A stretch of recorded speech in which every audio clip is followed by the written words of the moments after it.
साथियों, आप सभी का इस प्लेटफॉर्म पर स्वागत है।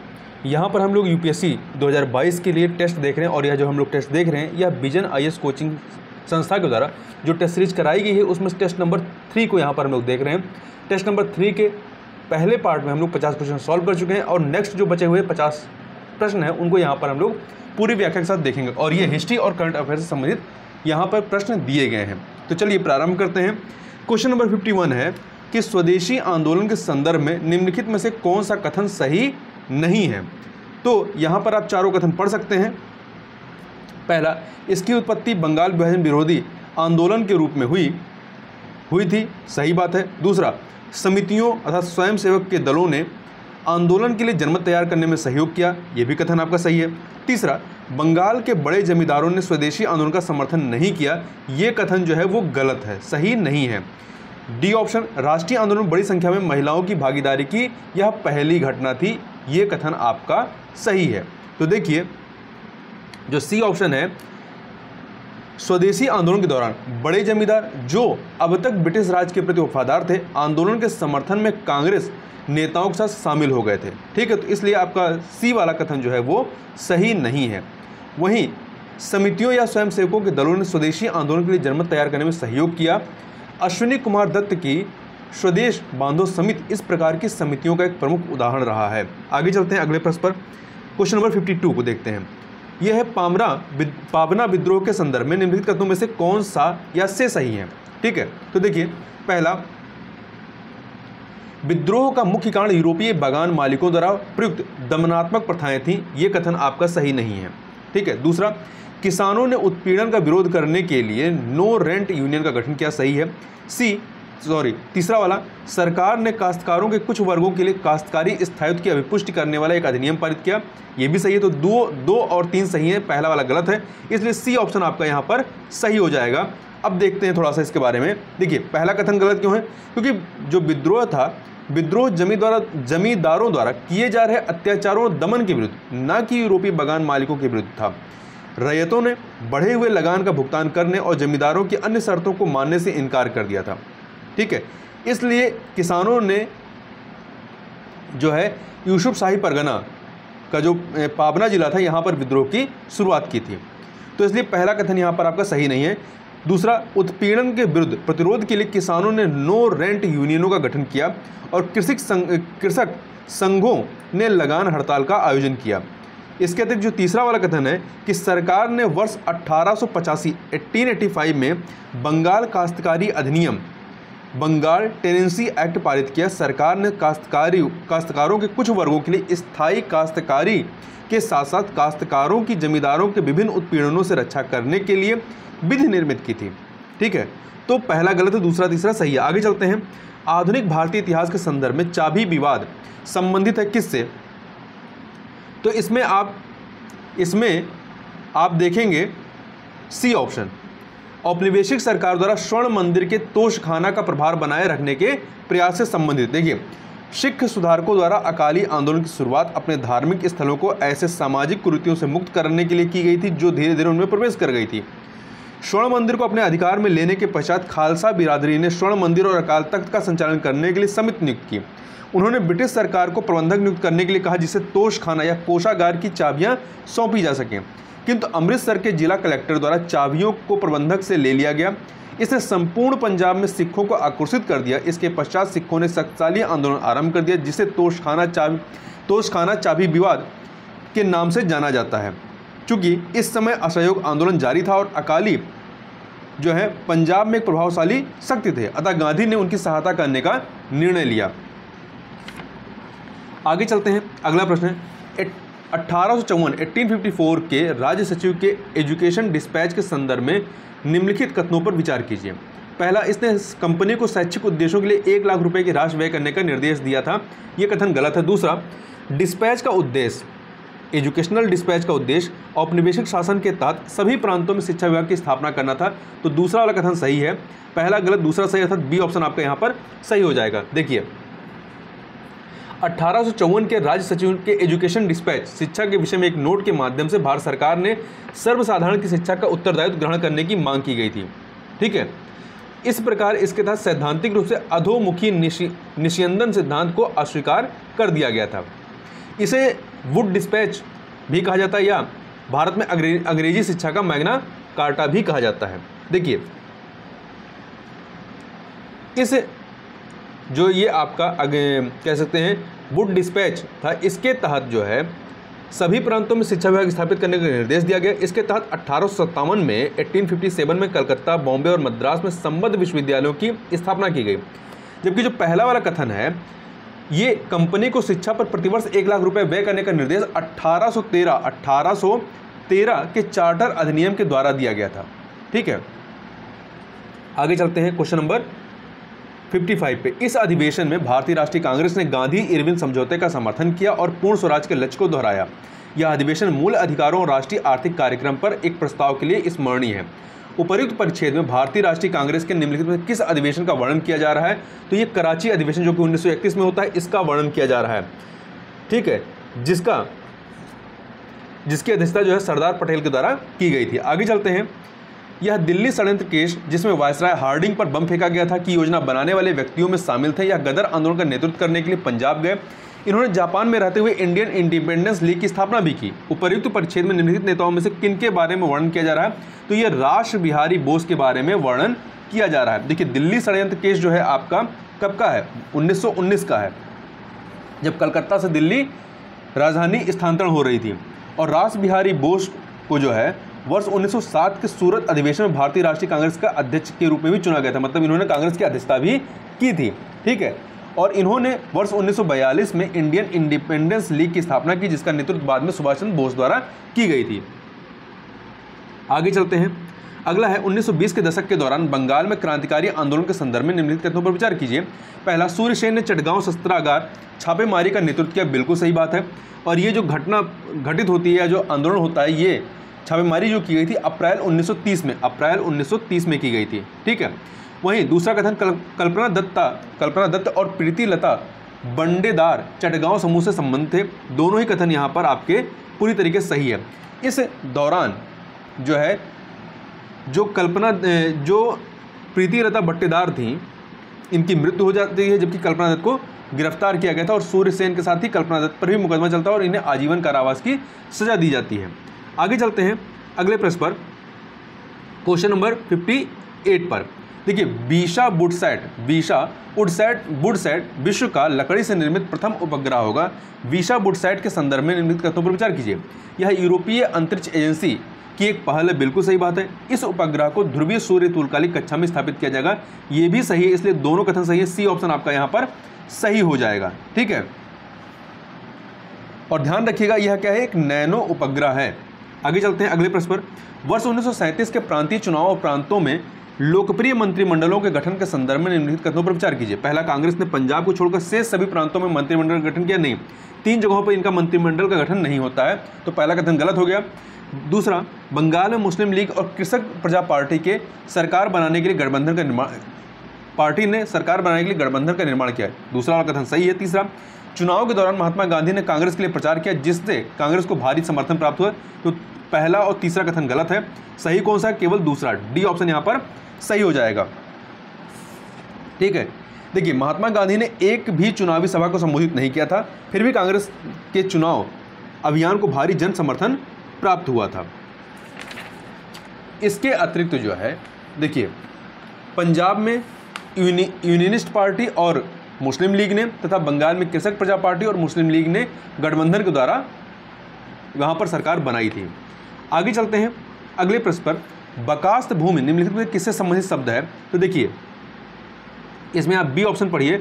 लगान का भुगतान न करने के कारण जमींदारों को प्राप्त काश्तकारों की भूमि से है ये आपका। देखिए, बकास्त भूमि काश्तकारों के स्वामित्व वाली वह भूमि थी जो लगान का भुगतान न करने के कारण उनसे छीन ली गई है और जमींदारों को प्राप्त हो जाती है। स्वामी सहजानंद सरस्वती ने जमींदारों द्वारा काश्तकारों को बकास्त भूमि से बेदखल करने के लिए विरुद्ध संगठित आंदोलन प्रारंभ किया गया था। ठीक है। 1937-38 में उन्होंने बिहार में बकास्त आंदोलन का आयोजन किया, जो एक अहिंसक आंदोलन था। इस आंदोलन ने बिहार काश्तकारी अधिनियम और बकास्त भूमि कर पारित करने में अग्रणी भूमिका निभाई थी। आगे चलते हैं। अगला प्रश्न है, स्थायी बंदोबस्त के संदर्भ में निम्नलिखित कथनों पर विचार कीजिए। भूमि के स्वामित्व के अधिकार को वंशानुगत और हस्तांतरित बना दिया गया था, सही है। जमींदारों द्वारा राजस्व भुगतान में देरी के लिए कोई प्रावधान नहीं था, ये भी सही है। तीसरा, कृषि संबंधी उत्पादकता में सुधार के साथ समय समय पर भू राजस्व की समीक्षा की जाती थी, ये कथन सही नहीं है। तो पहला और दूसरा सही है, तीसरा गलत है। तो यहाँ पर सी ऑप्शन आपका सही हो जाएगा। देखिए, स्थायी बंदोबस्त अधिनियम के माध्यम से लॉर्ड कॉर्नवालिस द्वारा वर्ष 1793 में बंगाल और बिहार में स्थायी बंदोबस्त की शुरुआत की गई थी। जमींदारों और राजस्व संग्रहकर्ताओं को न केवल रैयतों अर्थात किसानों से भू राजस्व संग्रह करने में सरकार के एजेंट के रूप में कार्य करना था, बल्कि वे भूमि के मालिक भी बन गए थे। जमींदारों और राजस्व संग्रहकर्ताओं के स्वामित्व के अधिकार को वंशानुगत और हस्तांतरणीय बना दिया गया था। स्थायी बंदोबस्त में राजस्व का निर्धारण पहले से ही हो जाता था। इसके तहत राजस्व की प्रकृति निश्चित और स्थायी थी, इसलिए इसका नाम स्थायी बंदोबस्त पड़ा। इस व्यवस्था के तहत भविष्य में भू राजस्व नहीं बढ़ाया जाता था, भले ही जमींदार की आमदनी बढ़ गई हो। तो इसलिए जो तीसरा कथन था ये गलत हो जाता है आपका। आगे चलते हैं। भारत में रेलवे के विकास के संदर्भ में निम्नलिखित में से कौन सा कथन सही नहीं है? प्रारंभ में भारतीय रेलवे को निजी कंपनियों द्वारा निर्मित और संचालित किया गया था, बिल्कुल सही बात है। दूसरा, भारत में रेलवे ने ब्रिटिश साम्राज्यवाद के सैन्य हितों को पूरा किया, ये भी सही है। तीसरा, सी ऑप्शन, बॉम्बे से ठाणे तक चलने वाली प्रथम रेल लाइन वर्ष 1853 में लॉर्ड डलहौजी के समय प्रारंभ होती है, ये भी सही है। डी, रेलवे दरों को इस तरह से निर्धारित किया गया था कि वस्तुओं की आंतरिक आवाजाही को बढ़ावा मिले, ये कथन आपका गलत है। ठीक है, देखिए, रेलवे दरों को इस प्रकार से निर्धारित किया गया था कि वे आयात और निर्यात के लिए सहायक सिद्ध हो सकें तथा वस्तुओं की आंतरिक आवाजाही के विरुद्ध भेदभाव किया जा सके, इसलिए डी आपका सही नहीं है। आगे चलते हैं क्वेश्चन नंबर 63 पर। सविनय अवज्ञा आंदोलन के दौरान हुई घटनाओं के संदर्भ में निम्नलिखित कथनों पर विचार कीजिए। महात्मा गांधी ने साबरमती आश्रम में मुट्ठी भर नमक बनाकर सविनय अवज्ञा आंदोलन प्रारंभ किया था। नहीं, साबरमती आश्रम से इन्होंने दांडी यात्रा प्रारंभ की थी। तो इन्होंने दांडी में 6 अप्रैल 1930 को दांडी में मुट्ठी भर नमक बनाकर गांधी जी ने सविनय अवज्ञा आंदोलन प्रारंभ किया था। पहला कथन गलत हो गया। दूसरा, खुदाई खिदमतगारों ने उत्तर पश्चिमी सीमांत प्रांत में आंदोलन में सक्रिय भूमिका निभाई, इसका नेतृत्व किसने किया था? खान अब्दुल गफ्फार खान ने, ठीक है, जिन्हें सीमांत गांधी के नाम से जानते हैं, और इनके संगठन को लाल कुर्ती या खिदमतगार नामक स्वयंसेवी संगठन, खुदाई खिदमतगार नामक संगठन के नाम से जाना जाता है। तो पहला कथन गलत है, दूसरा सही है, इसलिए बी ऑप्शन आपका यहाँ पर सही हो जाएगा। आगे चलते हैं क्वेश्चन नंबर 64। टीपू सुल्तान के संदर्भ में निम्नलिखित कथनों में से कौन से सही है? उसने श्रीरंगपट्टम में स्वतंत्रता के वृक्ष का रोपण किया था, सही बात है। उसने सिंगेरी मंदिर की मरम्मत के लिए धनराशि स्वीकृत की थी, ये भी सही है। वह जैकोबिन क्लब का सदस्य था, ये भी सही है। तो पहला, दूसरा, तीसरा सब सही है, डी ऑप्शन आपका यहाँ पर सही हो जाएगा। देखिए, टीपू एक महान योद्धा था जिसे शेर मैसूर के रूप में जाना जाता था। टीपू विज्ञान एवं प्रौद्योगिकी का संरक्षक था। उसे भारत में रॉकेट प्रौद्योगिकी का खोजकर्ता होने का श्रेय दिया जाता है। इसके अतिरिक्त उसने सर्वप्रथम मैसूर राज्य में रेशम उत्पादन भी शुरू किया था। टीपू की लोकतंत्र में अत्यंत निष्ठा थी और वह एक महान राजनयिक था। उसने वर्ष 1797 में श्रीरंगपट्टम में एक जैकोबिन क्लब स्थापित करने हेतु फ्रांसीसी सैनिकों को अपना समर्थन दिया था और उसने श्रीरंगपट्टम में स्वतंत्रता के वृक्ष का रोपण किया था। उसने सिंगेरी मंदिर की मरम्मत और देवी शारदा की मूर्ति की स्थापना के लिए धन प्रदान किया था। देखिए, देवी शारदा की मूर्ति कैसे खंडित हुई थी? इस मूर्ति को 1791 में 1791 में मराठा आक्रमण के दौरान क्षतिग्रस्त कर दिया गया था। आगे चलते हैं। निम्नलिखित कदमों में से कौन सा 1946 में जिन्ना द्वारा आह्वान किए गए प्रत्यक्ष कार्रवाई दिवस के उद्देश्य का सही वर्णन करता है? तो देखिए, कैबिनेट मिशन योजना की विफलता के बाद पाकिस्तान के लिए लीग की मांग को दबाना। तो इसमें आपका जो ए ऑप्शन है वो सही हो जाएगा, ठीक है। तो देखिए, वर्ष 1946 में कैबिनेट मिशन भारत आता है। इस मिशन ने कांग्रेस और लीग को एक ऐसी संघीय व्यवस्था पर राजी करने का प्रयास किया जिसमें भारत के भीतर विभिन्न प्रांतों को सीमित स्वायत्तता दी जा सकती है। वार्ता के टूट जाने के बाद जिन्ना ने पाकिस्तान की स्थापना के लिए लीग की मांग के समर्थन में एक प्रत्यक्ष कार्रवाई दिवस का आह्वान किया। इसके लिए 16 अगस्त 1946 को 1946 को का दिन तय कर दिया गया था। उसी दिन कलकत्ता में खूनी संघर्ष शुरू होता है और यह हिंसा कलकत्ता से शुरू होकर ग्रामीण बंगाल, बिहार और तत्पश्चात संयुक्त प्रांत और पंजाब के साथ देश भर में फैल जाती है। आगे चलते हैं अगले प्रश्न पर, क्वेश्चन नंबर 66।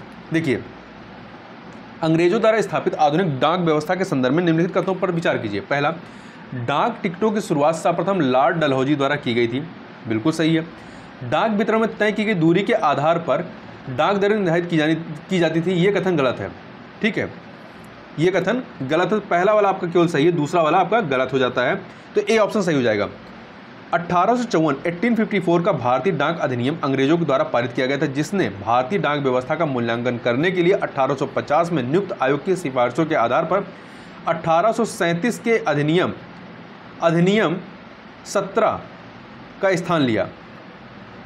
प्रथम टेलीग्राफ तार लाइन 1853 में कलकत्ता से आगरा के लिए खोली या शुरू की गई थी। लॉर्ड डलहौजी द्वारा डाक टिकटों की शुरुआत की गई, जिसने पत्र भेजने के लिए नगद भुगतान की पुरानी प्रणाली को प्रतिस्थापित कर दिया था। डाक की दरों में कटौती की गई और देश भर में एक पत्र के लिए आधे आने की एक समान दर निर्धारित की गई। डाक वितरण में तय की गई दूरी के आधार पर दरें निर्धारित नहीं की गई थी, इसलिए आपका दूसरा कथन गलत है। आगे चलते हैं। निम्नलिखित घटनाओं पर विचार कीजिए। देखिए, इसमें देखेंगे आपका अंतरिम सरकार का गठन कब होता है। यह होता है 2 सितंबर 1946 को, सितंबर 1946। ठीक। लॉर्ड बेबल द्वारा शिमला सम्मेलन कब होता है? 1945 में।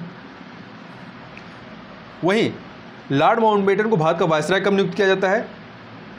मार्च 1947 में। अविभाजित भारत की संविधान सभा की प्रथम बैठक कब होती है? 9 दिसंबर 1946 को। तो आप देखिए 2143 अर्थात बी ऑप्शन आपका सही हो जाएगा। आगे चलते हैं अगले प्रश्न पर। प्रथम आंग्ल सिख युद्ध के संदर्भ में निम्नलिखित तथ्यों पर विचार कीजिए। युद्ध की शुरुआत तब होती है जब सिख सेना ने सतलुज नदी को पार किया था, यही कारण था। पहला कथन सही है। दूसरा, जिस समय युद्ध शुरू हुआ उस समय गवर्नर जनरल लॉर्ड हार्डिंग था, यह भी कथन आपका सही है। दोनों कथन यहाँ पर सही हो जाते हैं और सी ऑप्शन आपका सही हो जाएगा। प्रथम आंग्ल सिख युद्ध जो है 1845 से लेकर के 46 तक होता है। ठीक है, और ये बाद में जो है लाहौर की संधि के साथ इसका समापन होता है। फिर बाद में जो सिख होते हैं वो कश्मीर के मुद्दे पर लाहौर की संधि से संतुष्ट नहीं होते हैं, इसलिए उन्होंने फिर विद्रोह किया और दिसंबर 1846 में भैरोवाल की संधि पर हस्ताक्षर किए जाते हैं और उसके द्वारा ये युद्ध समाप्त होता है। आगे चलते हैं अगले प्रश्न पर।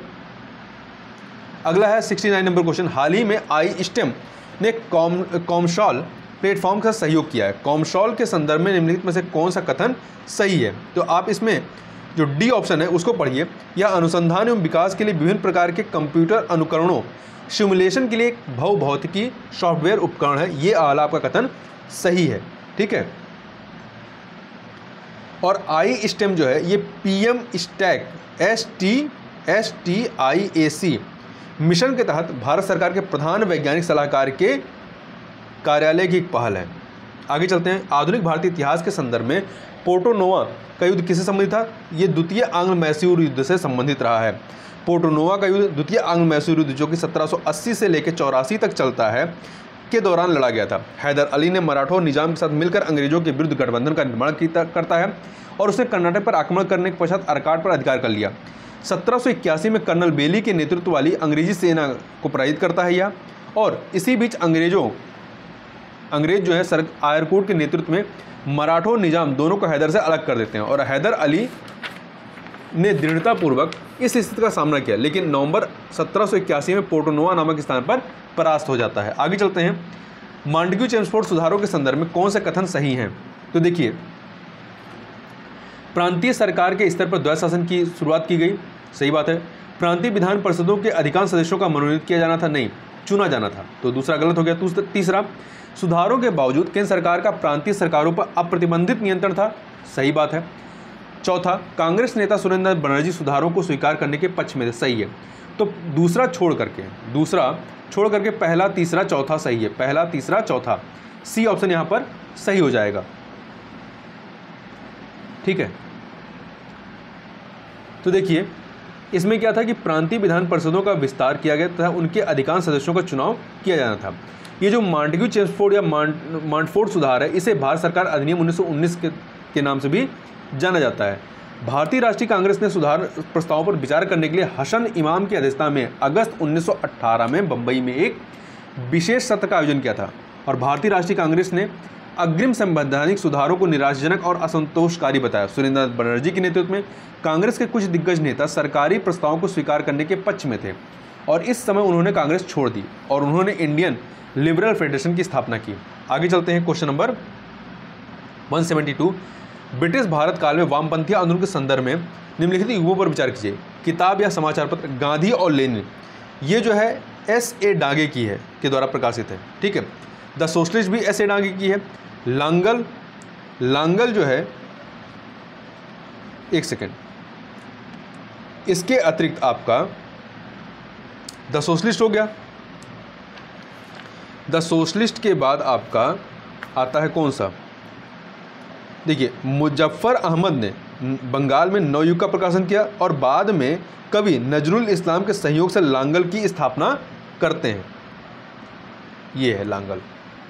तो इसमें कौन शामिल थे, मुजफ्फर अहमद और कवि नजरुल इस्लाम। वहीं पंजाब में गुलाब हुसैन और अन्य लोगों ने इंकलाब को प्रकाशन किया।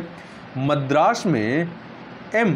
श्रृंगारवेलु ने श्रम किसान राजपत्र की स्थापना की थी। तो यहाँ पर केवल आपका दूसरा वाला ही सही है, इसलिए ए ऑप्शन आपका सही हो जाएगा। आगे चलते हैं अगले प्रश्न पर। भारतीय राष्ट्रीय कांग्रेस के 1906 के कलकत्ता अधिवेशन के संदर्भ में निम्नलिखित कथनों पर विचार कीजिए।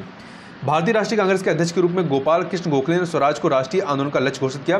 तो गोपाल कृष्ण गोखले ने नहीं बल्कि इसकी अध्यक्षता जो है दादा भाई नौरोजी ने की थी और उन्होंने ही इसका लक्ष्य इसको घोषित किया था। दूसरा, इस अधिवेशन में स्वदेशी बहिष्कार और राष्ट्रीय शिक्षा को समर्थन करने वाले प्रस्ताव पारित किए गए थे। एक प्रस्ताव और था स्वशासन की मांग का, ठीक है। तो पहला गलत है, दूसरा आपका सही है। बी ऑप्शन यहाँ पर आपका सही हो जाएगा, बी ऑप्शन सही हो जाएगा। आगे चलते हैं अगले प्रश्न पर। 1928 की नेहरू रिपोर्ट के संदर्भ में निम्नलिखित कथनों में से कौन सा सही है। इसका प्रारूप जवाहरलाल नेहरू द्वारा तैयार किया गया था, नहीं, इनके पिता मोतीलाल नेहरू के द्वारा तैयार किया गया था। रिपोर्ट ने स्वतंत्र गणराज्य को भारत द्वारा वांछित सरकार के रूप में परिभाषित किया। स्वतंत्र गणराज्य नहीं बल्कि किस प्रकार गणराज्य, डोमिनियन स्टेट की बात यहाँ पे की गई थी। तीसरा, सी, रिपोर्ट ने सार्वभौमिक वयस्क मताधिकार की सिफारिश की थी। ये कथन आपका सही है यहाँ पर, ठीक है। जबकि जब नेहरू रिपोर्ट प्रकाशित हुई तब लॉर्ड बिरकेनहेड ब्रिटिश भारत के वायसराय थे। ये वायसराय नहीं बल्कि भारत सचिव था। वायसराय कौन थे इस समय? वायसराय लॉर्ड इरविन था। कौन था? लॉर्ड इरविन था। इस रिपोर्ट में सार्वभौमिक वयस्क मताधिकार, महिलाओं के लिए समान अधिकार, यूनियन बनाने की स्वतंत्रता और धर्म के किसी भी रूप से राज्य के पृथक्करण की भी सिफारिश की गई थी। आगे चलते हैं अगले प्रश्न पर, क्वेश्चन नंबर 75 पे। यह है कि तिनघटिया पद्धति के कारण नील की खेती करने वाले किसानों की यह दुर्दशा की जांच के लिए किसानों की हुई दुर्दशा की जांच के लिए निम्नलिखित में किसने महात्मा गांधी को चंपारण आने के लिए मनाया था? बिहार के राजकुमार शुक्ल ने मनाया था। और ये जो होता है 1917 में चंपारण आंदोलन होता है। भारतीय राष्ट्रीय कांग्रेस की स्थापना के समय निम्नलिखित में से कौन से घोषित उद्देश्य थे? राष्ट्रीय एकता की भावना को बढ़ावा देना, सामाजिक कुरीतियों का उन्मूलन करना, ये इसके उद्देश्यों में शामिल नहीं था। दूसरा हटा दीजिए। तीसरा, सार्वजनिक सेवाओं को का भारतीयकरण करना। पहला और तीसरा सही है, इसलिए सी ऑप्शन आपका यहाँ पर सही हो जाएगा। आगे चलते हैं अगले प्रश्न पर। ब्रिटिश काल में बंगाल में शिक्षण संस्थानों के विकास के संदर्भ में उन्हें उनकी स्थापना के कालानुक्रम में व्यवस्थित कीजिए। देखिए, 1781 में वॉरेन हेस्टिंग ने मुस्लिम कानूनों और इससे संबंधित विषयों के अध्ययन और शिक्षण के लिए कलकत्ता मदरसा की स्थापना की। कब? 1781 में, ठीक है। फिर देखिए 1784 में सर विलियम जोन्स द्वारा एशियाटिक सोसाइटी ऑफ बंगाल 1784 में की स्थापना की। इसे प्राच्य अध्ययन को प्रोत्साहित करने के लिए स्थापित किया गया था, ठीक। अब आइए, वर्ष 1800 में लॉर्ड वेल्जली ने सिविल सेवा में भावी अधिकारियों के प्रशिक्षण हेतु कलकत्ता में फोर्ट विलियम कॉलेज की स्थापना की। कब? 1800 ईस्वी में। कलकत्ता विश्वविद्यालय वर्ष 1854 का उड डिस्पैच जो है, या भारत में शिक्षा का मैग्ना कार्टा जो कहलाता है, राज्य सचिव के शैक्षिक डिस्पैच की अनुशंसाओं के आधार पर वर्ष 1857 में कलकत्ता विश्वविद्यालय की स्थापना की गई थी। तो इस प्रकार से आप देखेंगे 2431 अर्थात सी ऑप्शन आपका यहाँ पर सही हो जाएगा। आगे चलते हैं अगले प्रश्न पर। अगला प्रश्न, अकाली आंदोलन का तात्कालिक उद्देश्य क्या था? इसका गुरुद्वारों को भ्रष्ट महंतों के चंगुल से मुक्त कराना इसका तात्कालिक उद्देश्य था। जो कि 1920 के दशक में प्रारंभ होता है। 1920 के दशक में यह आंदोलन प्रारंभ हुआ था। राजा राम मोहन राय के संदर्भ में निम्नलिखित कथनों पर विचार कीजिए। राजा राम मोहन राय का ब्रह्म समाज तर्क के जुड़वा स्तंभों और वेदों एवं उपनिषदों पर आधारित था। बिल्कुल सही बात है। उन्होंने प्रिसेप्ट्स ऑफ जीसस नामक किताब लिखी। ये दोनों ही कथन यहाँ पर आपके सही हैं, तो सी ऑप्शन आपका सही हो जाएगा। आगे चलते हैं। अगला है, स्वतंत्रता पूर्व भारत में आदिवासी विद्रोहों के कारण निम्नलिखित में से किसे या किन्हें माना जा सकता है? राजनीतिक स्वायत्तता से वंचित होना, उनके क्षेत्रों में ईसाई मिशनरियों का दखल, बाहरी लोगों द्वारा संस्कृतिकरण आंदोलनों का उदय। तीनों ही कथन यहाँ पर सही हैं, तो डी ऑप्शन आपका यहाँ पर सही हो जाएगा। आगे चलते हैं क्वेश्चन नंबर 81 पर। खिलाफत आंदोलन के संदर्भ में, खिलाफत असहयोग आंदोलन के संदर्भ में निम्नलिखित में से कौन से कथन सही हैं? तो पहला, आंदोलन के दौरान मुस्लिम लीग ने राजनीतिक मुद्दों पर भारतीय राष्ट्रीय कांग्रेस को पूर्ण समर्थन भी दिया। यह कथन आपका बिल्कुल सही है। दूसरा, महात्मा गांधी ने ब्रिटिश सरकार द्वारा उन्हें दी गई कैसरे हिंद की उपाधि लौटा दी। ये भी सही है। आंदोलन की अवधि के दौरान बिहार विद्यापीठ और जामिया मिलिया इस्लामिया अस्तित्व में आते हैं। ये तीनों कथन यहाँ पर सही है। डी ऑप्शन यहाँ पर आपका सही हो जाएगा। ठीक है, तो देखिए, जो खिलाफत आंदोलन था ये अली बंधुओं, जिसमें शौकत अली और मोहम्मद अली थे, इसके अतिरिक्त मौलाना आज़ाद, अजमल खान और हसरत मोहानी के नेतृत्व में खिलाफत समिति का गठन किया गया था। और यहाँ ध्यान रखिएगा, इस दौरान जो असहयोग आंदोलन चलता है, इस दौरान अलीगढ़ में जामिया मिलिया इस्लामिया, बिहार विद्यापीठ, काशी विद्यापीठ और गुजरात विद्यापीठ अस्तित्व में आते हैं। आगे चलते हैं। भारत में ब्रिटिश शासन के संदर्भ में अधोगामी निस्यंदन का सिद्धांत संबंधित है किससे? ये संबंधित है शिक्षा से। कैसे? समाज के उच्च वर्गों के सदस्यों के माध्यम से जनता को शिक्षा दिए जाने से है।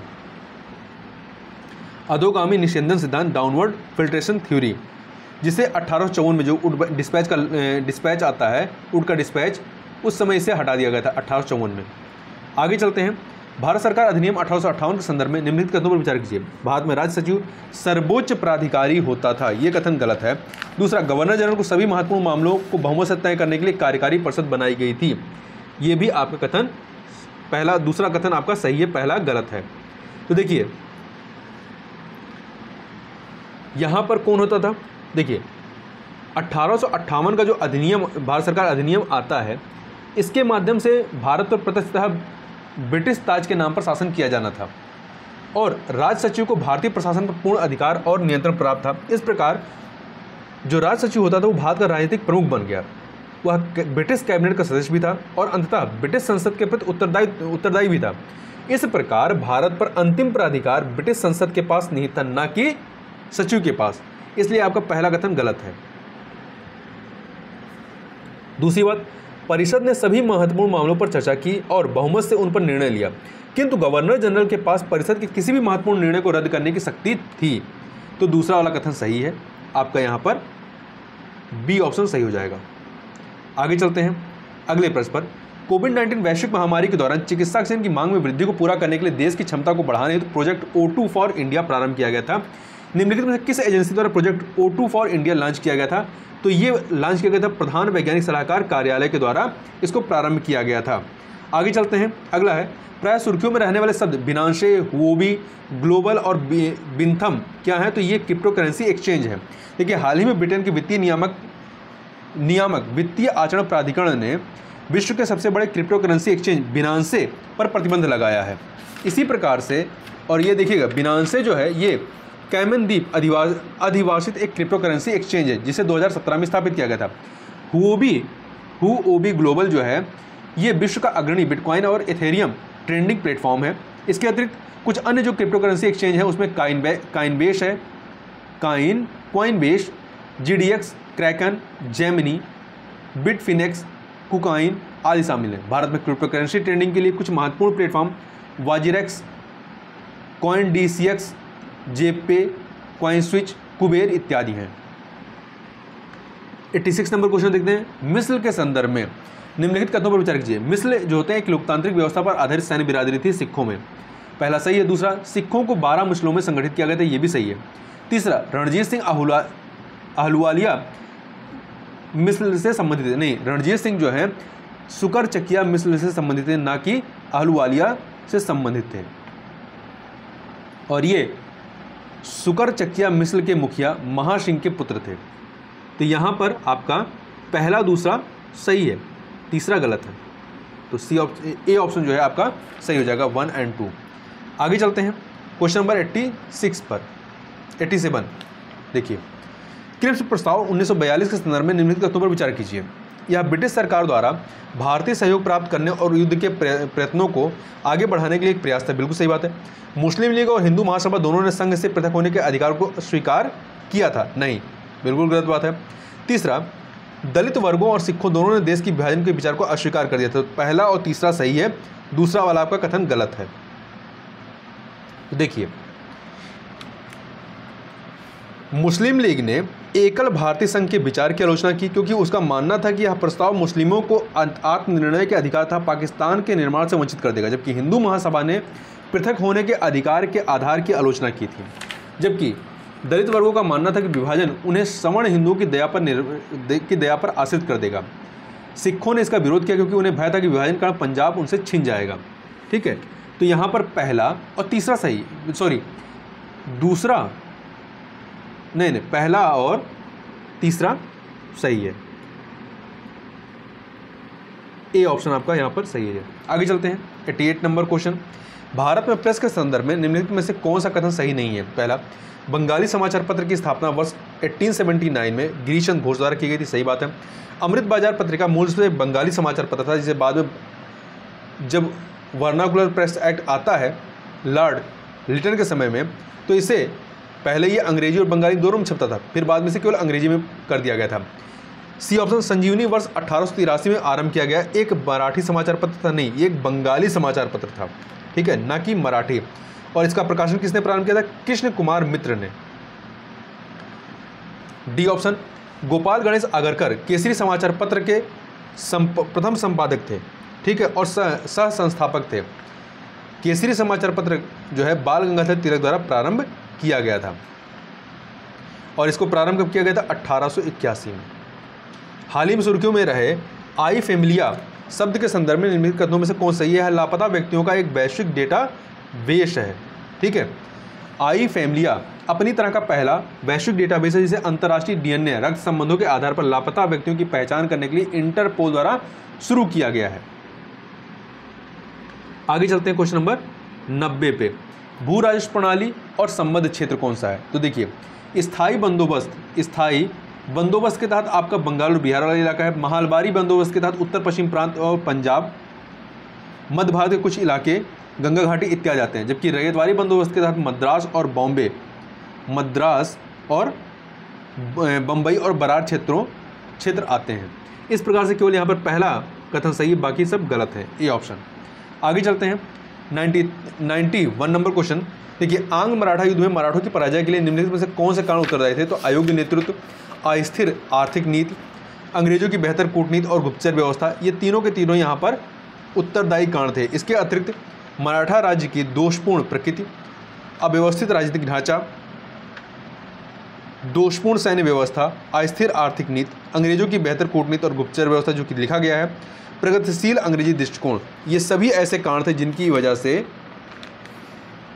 मराठे पराजित होते हैं। ठीक है, तो यहाँ पर डी ऑप्शन 1, 2, 3 सही हो जाएगा। अगला है, निम्नलिखित कथनों पर विचार कीजिए। पहला कथन है, राजा राम मोहन राय भारत में राजनीतिक सुधारों हेतु आंदोलन प्रारंभ करने वाले प्रथम भारतीय नेता थे। सही बात है। भारतीय राष्ट्रीय कांग्रेस अखिल भारतीय स्तर पर भारतीय राष्ट्रीय आंदोलन की प्रथम संगठित अभिव्यक्ति थी। ये भी बात सही है। तीसरा, लैंड होल्डर सोसाइटी आधुनिक भारत का प्रथम राजनीतिक संघ था। ये भी सही है। तो यहाँ पर डी ऑप्शन 1, 2, 3 सभी के सब सही है यहाँ पर। ठीक है, यहाँ ध्यान रखिएगा, लैंड होल्डर सोसाइटी के बारे में, यह बंगाल, बिहार और उड़ीसा के जमींदारों का एक संघ था। यह आधुनिक भारत का प्रारंभिक राजनीतिक संघ था, इसलिए ये वाला कथन सही है। इसकी स्थापना 1837 में जमींदार वर्ग के हितों को बढ़ावा देने के उद्देश्य से की गई थी। 1837 में, 1837। आगे चलते हैं अगले प्रश्न पर। 93 नंबर क्वेश्चन। निम्नलिखित कथनों पर विचार कीजिए। भारतीय राष्ट्रीय कांग्रेस का वर्ष 1929 का लाहौर अधिवेशन जवाहरलाल नेहरू की अध्यक्षता में आयोजित किया गया था। सही बात है। कांग्रेस ने 1929 के लाहौर अधिवेशन में पूर्ण स्वराज को कांग्रेस का लक्ष्य घोषित करते हुए एक प्रस्ताव पारित किया था। दोनों ही कथन यहाँ पर सही हैं, तो सी ऑप्शन हो जाएगा। 94 नंबर क्वेश्चन। उन्होंने चतुर्वर्ण के लिए एक यूटोपियन काल्पनिक व्याख्या दी और इसे सद्गुण के आधार पर बनाए रखने की कोशिश की। वह सत्यार्थ प्रकाश के लेखक थे वह पश्चिमी शिक्षा के अध्ययन के पक्षधर थे एवं वेदों को त्रुटिहीन मानते थे। उपर्युक्त परिच्छेद में निम्नलिखित में से किस व्यक्ति का वर्णन किया गया है? तो ये स्वामी दयानंद सरस्वती के बारे में वर्णन किया गया है। आगे चलते हैं। भागलपुर और राजमहल के मध्य दामिने कोह नामक क्षेत्र में विद्रोह उन जमींदारों के विरुद्ध शुरू हुआ जिन्हें साहूकारों राजस्व अधिकारियों में पुलिस और न्यायालय का समर्थन प्राप्त था। बाद में यह विद्रोह ब्रिटिश शासन विरोधी आंदोलन में परिवर्तित हो गया।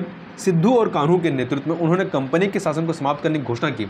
1856 में विद्रोह का दमन कर दिया गया था। उपर्युक्त परिच्छेद में निम्नलिखित में किस विद्रोह या विप्लव का वर्णन किया गया है? तो ये किया गया संथाल विद्रोह का। किसका? संथाल विद्रोह का, जो कि 1856 में होता है। आगे चलते हैं अगले प्रश्न पर। Question number 96। निम्नलिखित में से कौन सा द्वितीय विश्व युद्ध के बाद भारत के प्रति परिवर्तित ब्रिटिश रवैये का कारण नहीं था? तो पहला, द्वितीय विश्व युद्ध ने ब्रिटेन की आर्थिक और सैन्य शक्ति को कम कर दिया था, ये बिल्कुल कारण था। दूसरा, ब्रिटिश सिविल प्रशासन में भारतीय कर्मियों की वफादारी में कमी आ गई थी, ये भी सही है। वर्ष 1946 में ब्रिटेन में लेबर पार्टी के स्थान पर कंजर्वेटिव पार्टी सत्ता में आ गई थी, ये भी सही है। नहीं, ये सही नहीं है, ठीक है। इसका पार्टी के बदलने से कोई संबंध नहीं है। वहीं डी वाला, ब्रिटिश सैनिक युद्ध से थक चुके थे और उनकी घर से दूर भारत में और अधिक वर्ष बिताने की कोई इच्छा नहीं थी, ये सभी कारण थे, परंतु सी को छोड़ करके। अगला है, एका आंदोलन के संदर्भ में निम्नलिखित कथनों पर विचार कीजिए। यह लगान या उच्च लगान वसूली के विरुद्ध था, जो कि दर्ज लगान की तुलना में 50% अधिक था। यह महात्मा गांधी के नेतृत्व में लड़ा गया एक अहिंसक आंदोलन था, ये कथन गलत है, क्योंकि इसका नेतृत्व महात्मा गांधी ने नहीं किया था। इसमें छोटे काश्तकारों एवं छोटे जमींदारों दोनों सम्मिलित थे। तो पहला और तीसरा सही है, दूसरा वाला गलत है। देखिए, एका आंदोलन या एकता आंदोलन 1921 के अंत में संयुक्त प्रांत के उत्तरी भाग में हरदोई, बहराइच और सीतापुर जिलों में शुरू हुआ था। इसमें शामिल मुद्दे थे उच्च लगान, राजस्व वसूली में अधिकारियों द्वारा किसानों और छोटे जमींदारों का उत्पीड़न और बेगार की प्रथा। यह जमीनी स्तर के आंदोलनों में से एक था, जो एका आंदोलन या एकता आंदोलन है, जिसका नेतृत्व मदारी, पाशी एवं अन्य पिछड़ी जाति के किसानों और कई छोटे जमींदारों ने किया था और उन्होंने हिंसा के सिद्धांतों का पालन भी किया था।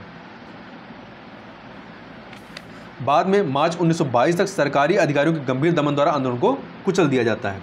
आगे चलते हैं। निम्नलिखित में से किसने आज़ाद हिंद फौज के युद्धबंदियों को सहायता प्रदान करने के लिए आईएनए आज़ाद हिंद फौज राहत और जांच समिति का गठन किया था? किसने किया था? भारतीय राष्ट्रीय कांग्रेस ने किया था, ठीक है।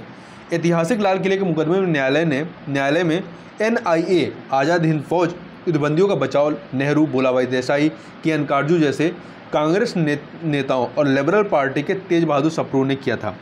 कांग्रेस ने एक आईएनए, अर्थात ये जो आईएनए आपका था, आईएनए युद्धबंदियों का बचाव ये सही हो गया आपका। कांग्रेस ने एक आईएनए राहत और जांच समिति का गठन किया, जो कैदियों को उनकी रिहाई पर छोटी सी धनराशि और खाद्यान्न उपलब्ध कराती थी। आगे चलते हैं क्वेश्चन नंबर 99 पे।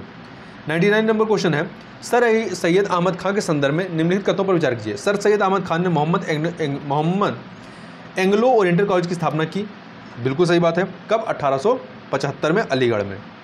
दूसरा, सैयद अहमद खान के अनुसार राजाओं का पूर्व औपनिवेशिक शासन मुस्लिम धर्म पर आधारित था, ये कथन आपका गलत है, क्योंकि सैयद अहमद ने पूर्व औपनिवेशिक काल के राजाओं के शासन का वर्णन करते हुए कहा कि ये ना तो हिंदू धर्म पर और ना ही मुस्लिम धर्म पर आधारित थे, बल्कि यह उत्पीड़न और अत्याचार पर आधारित थे, जहाँ जनता की आवाज़ ही नहीं सुनी जाती थी, ठीक है। इसके अतिरिक्त तीसरा वाला, उन्होंने समय की बदलती मांगों के साथ धार्मिक उपदेशों में बदलाव की वकालत की, ये भी कथन आपका सही है। तो देखिए, यहाँ पर आपका पहला और तीसरा सही है, दूसरा गलत है। आगे चलते हैं। 100 नंबर क्वेश्चन, लोक सेवकों के चयन और भर्ती की खुली प्रतियोगिता प्रणाली को निम्नलिखित में से किस अधिनियम द्वारा प्रारंभ किया गया था? 1853 का जो चार्टर अधिनियम होता है, इसके माध्यम से। तो 1853 के चार्टर अधिनियम ने सबसे पहले सिविल सेवकों के चयन और भर्ती की खुली प्रतियोगिता प्रणाली की शुरुआत की, ठीक है। इस प्रकार अनुबंधित सिविल सेवा को भारतीयों के लिए भी खोल दिया गया। तदनुसार 1854 में मैकाले समिति भारतीय नागरिक सेवा समिति की नियुक्ति की गई। 1833 का चार्टर अधिनियम है, इसने भर्ती के लिए एक प्रतियोगिता की शुरुआत की, लेकिन यह निदेशकों द्वारा नामित उम्मीदवारों के मध्य ही सीमित प्रतियोगिता थी, इसलिए स्थिति में कोई सुधार नहीं हो सका। तो यहाँ पर 1853 के चार्टर अधिनियम के द्वारा जो है लोक सेवकों के चयन और भर्ती की खुली प्रतियोगिता प्रणाली प्रारंभ होती है। तो इस प्रकार से यहाँ पर हम लोगों ने 100 क्वेश्चन को कंप्लीट किया 2 वीडियो में। तो इस वीडियो में बस इतना ही, मिलते हैं नेक्स्ट वीडियो में, तब तक के लिए बहुत बहुत धन्यवाद।